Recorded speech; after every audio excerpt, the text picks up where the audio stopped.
Baik, Assalamualaikum warahmatullahi wabarakatuh. Selamat pagi, siang, sore, dan malam kawan-kawan semua. Perkenalkan, nama saya Aditya Putra Salendra dengan NIM B1B12206.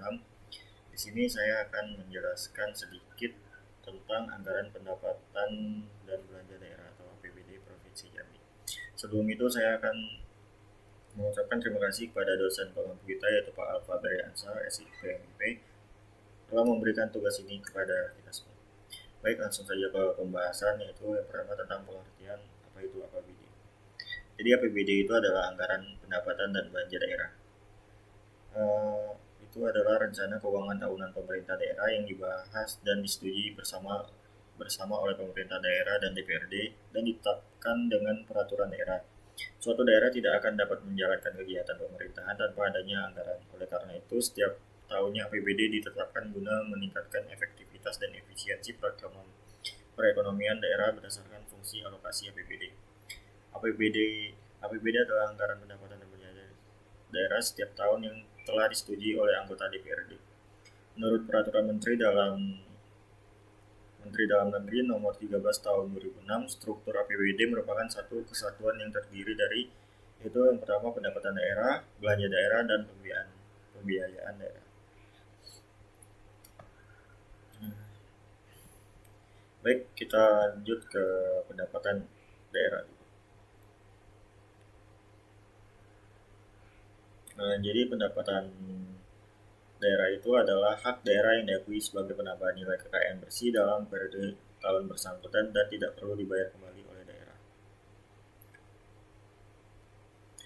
Eh, pendapatan eh, pendapatan daerah ini meliputi ada tiga jenis, yaitu yang pertama pendapatan asli daerah, yang kedua ada dana perimbangan, dan yang terakhir ada lain pendapatan. Baik, kita langsung saja ke pendapatan asli daerah. Jadi pendapatan asli daerah ini adalah bagian dari pendapatan daerah yang bersumber dari potensi daerah itu sendiri yang dipungut berdasarkan peraturan daerah tersebut sesuai dengan peraturan perundang-undangan yang berlaku. Jadi pendapatan asli daerah ini terdiri dari pajak daerah. Pajak daerah itu adalah kontribusi wajib kepada daerah yang terutang oleh orang pribadi atau badan yang bersifat memaksa berdasarkan undang-undang. Yang kedua yaitu ada retribusi daerah. Jadi retribusi ini merupakan pungutan daerah sebagai pembayaran atau jasa pemberian izin tertentu yang khusus disediakan atau diberikan oleh pemerintah daerah untuk kepentingan orang pribadi atau badan. Lanjut, hasil pengelolaan kekayaan daerah yang dipisahkan. Itu seperti bagian laba atas penyertaan modal pada perusahaan milik daerah atau BUMD dan bagian laba atas penyertaan modal pada perusahaan milik negara atau pemerintah yaitu BUMN. Lanjut yang terakhir yaitu lain-lain pendapatan yang sah seperti hasil penjualan kekayaan daerah yang tidak dipisahkan, terus ada hasil pemanfaatan atau pendaya gunaan kekayaan daerah yang tidak dipisahkan, dan lain sebagainya. Lanjut kita ke dana perimbangan. Jadi dana perimbangan ini adalah dana yang bersumber dari pendapatan APBN yang dialokasikan kepada daerah otonom untuk mendanai kebutuhan daerah dalam rangka pelaksanaan desentralisasi. Dana perimbangan ini meliputi tiga hal, yaitu yang pertama ada dana alokasi umum. Jadi dana alokasi umum ini adalah sejumlah dana yang harus dialokasikan pemerintah pusat kepada setiap daerah otonom di Indonesia setiap tahunnya sebagai dana pembangunan. Yang kedua ada dana alokasi khusus. Jadi dana alokasi khusus ini alokasi dari anggaran pendapatan dan belanja negara kepada provinsi, kabupaten atau kota tertentu dengan tujuan untuk mendanai kegiatan khusus yang merupakan urusan pemerintahan daerah dan sesuai dengan prioritas nasional. Dan yang terakhir adalah dana bagi hasil yang meliputi bagi hasil pajak dan bagi hasil non pajak. Lanjut ke yang terakhir yaitu lain-lain pendapatan. Lain-lain pendapatan ini bisa seperti pendapatan hibah, pendapatan dana darurat, dana bagi hasil pajak dari provinsi kepada kabupaten atau kota, bantuan keuangan dari provinsi atau dari pemerintah daerah lainnya, dana penyesuaian, dan dana otonomi khusus. Baik, kita lanjut ke belanja daerah.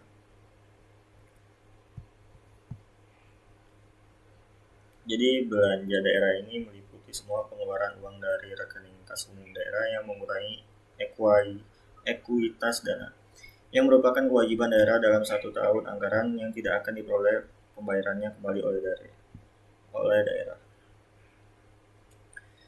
Sedangkan Peraturan Menteri Dalam Negeri Nomor 13 Tahun 2006 Pasal 31 Ayat 1 memberikan secara rinci klasifikasi belanja daerah berdasarkan urusan wajib, urusan pilihan atau klasifikasi menurut organisasi, fungsi, program kegiatan, serta belanja. Lanjut ke pembiayaan daerah. Jadi pembiayaan daerah ini adalah transaksi keuangan pemerintah daerah yang dimaksudkan untuk menutup defisit atau untuk memanfaatkan surplus APBD. Pembiayaan daerah menurut Peraturan Menteri Dalam Negeri Nomor 13 Tahun 2006 Pasal 59 terdiri dari yang pertama, penerimaan biaya. Peraturan Menteri Dalam Negeri Nomor 13 Tahun 2006 Pasal 60 menyebutkan bahwa penerimaan pembiayaan daerah meliputi yaitu yang pertama, sisa lebih perhitungan anggaran atau silpa tahun lalu. Yang kedua, pencairan dana cadangan. Yang ketiga, penerimaan pinjaman daerah. Selanjutnya ada hasil penjualan kekayaan daerah yang dipisahkan. Yang kelima ada penerimaan kembali pemberian pinjaman dan yang terakhir ada penerimaan piutang daerah. Lanjut ada pengeluaran pembiayaan.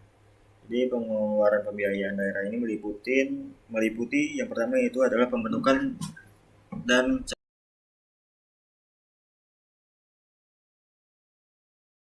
atau silpa tahun lalu. Yang kedua, pencairan dana cadangan. Yang ketiga, penerimaan pinjaman daerah. Selanjutnya ada hasil penjualan kekayaan daerah yang dipisahkan. Yang kelima ada penerimaan kembali pemberian pinjaman dan yang terakhir ada penerimaan piutang daerah.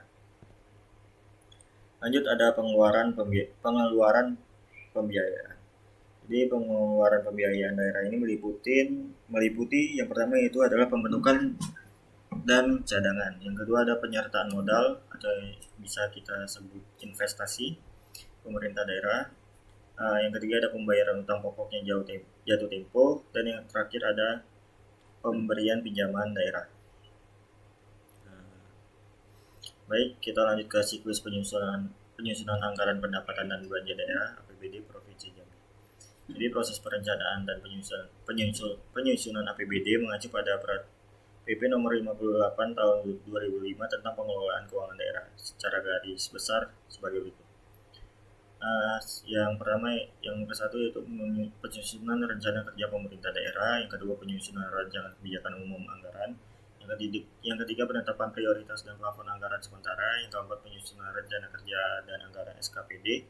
Yang kelima, penyusunan rancangan perda APBD, dan yang terakhir adalah penetapan APBD. Baik, kita lanjut ke tahapan penyusunan rancangan APBD.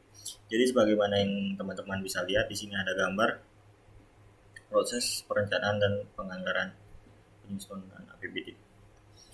Jadi siklus penyusunan APBD Provinsi Jambi ini dimulai dari RPJMD atau Rencana Pembangunan Jangka Menengah Daerah yang berpedoman pada RPJPD yaitu Rencana Pembangunan Jangka Panjang Daerah.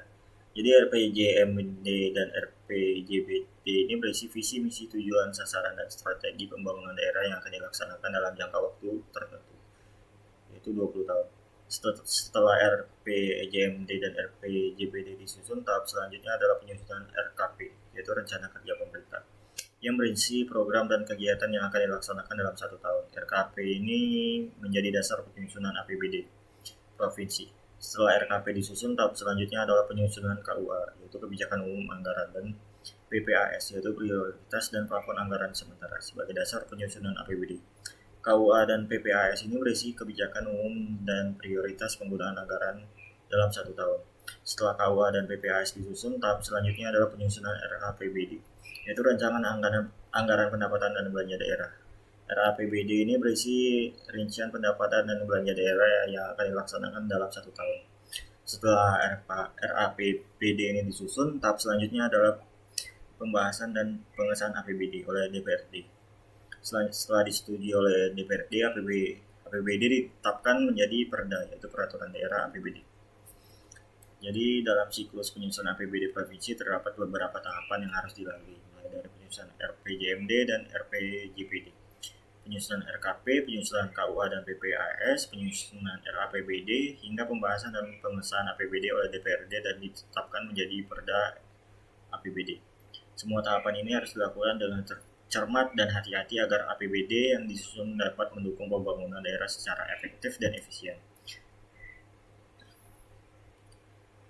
Baik, lanjut ke proses penetapan APBD. Yaitu yang pertama adalah penyampaian dan pembahasan perda tentang APBD.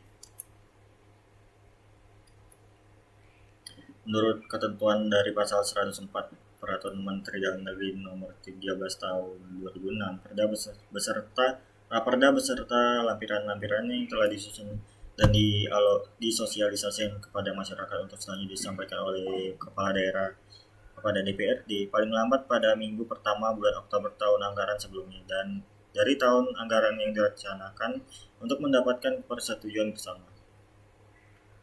Jadi lanjut ke yang kedua, yaitu evaluasi Raperda tentang APBD dan rancangan peraturan kepala daerah tentang penjabatan APBD. Raperda APBD pemerintahan kabupaten atau kota yang telah disetujui dan rancangan peraturan kepala daerah tentang penjabaran APBD sebelum ditetapkan oleh bupati. Jadi evaluasi ini bertujuan demi tercapainya keserasian antara kebijakan daerah dan kebijakan nasional, keserasian antara kebijakan publik dan kepentingan aparatur, serta meliputi sejauh mana APBD kabupaten kota tidak bertentangan dengan kepentingan umum, peraturan yang lebih tinggi dan atau peraturan daerah lainnya. Dan yang terakhir adalah penetapan peraturan daerah tentang APBD dan peraturan kepala daerah tentang penjabaran APBD. Jadi ini merupakan tahapan terakhir, menetapkan Raperda, APBD, dan rancangan peraturan kepala daerah tentang penjabaran APBD yang telah dievaluasi tersebut menjadi peraturan daerah tentang APBD dan peraturan kepala daerah tentang penjabaran APBD paling lambat tanggal 31 Desember tahun anggaran sebelumnya. Baik, ini adalah tahapan dan jadwal proses penyusunan APBD. Di sini bisa teman-teman lihat sendiri. Nah, jadi sekian presentasi yang dapat. Jadi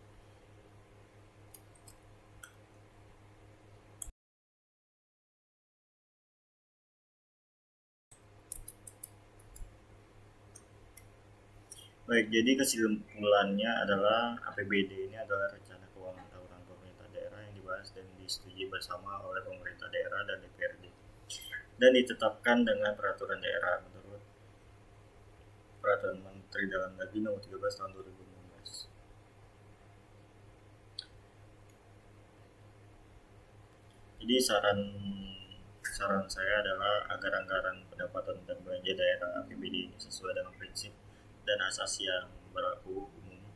Maka saran saya adalah meningkatkan kedisiplinan yang mencakup kekuatan terhadap ketentuan atau peraturan pemerintah yang berlaku serta ketetapan waktu pelaksanaan khususnya dalam pelaksanaan kegiatan yang menggunakan dana anggaran pendapatan dan belanja daerah dan SIPD, Sistem Informasi Pemerintah Daerah, harus sesuai dengan Peraturan Menteri Dalam Negeri Nomor 64 Tahun 2020 sehingga dapat meningkatkan efisiensi dan efektivitas atas pelaksanaan tugas fungsi khususnya di bidang anggaran. Baik, sekian penjelasan materi dari saya. Semoga semoga presentasi ini dapat bermanfaat bagi teman-teman semua. Terima kasih untuk teman-teman yang sudah menonton dan terima kasih untuk Pak Alfa. Sekali lagi terima kasih. Saya akhiri. Wabillahi taufiq wal hidayah. Wassalamualaikum warahmatullahi wabarakatuh.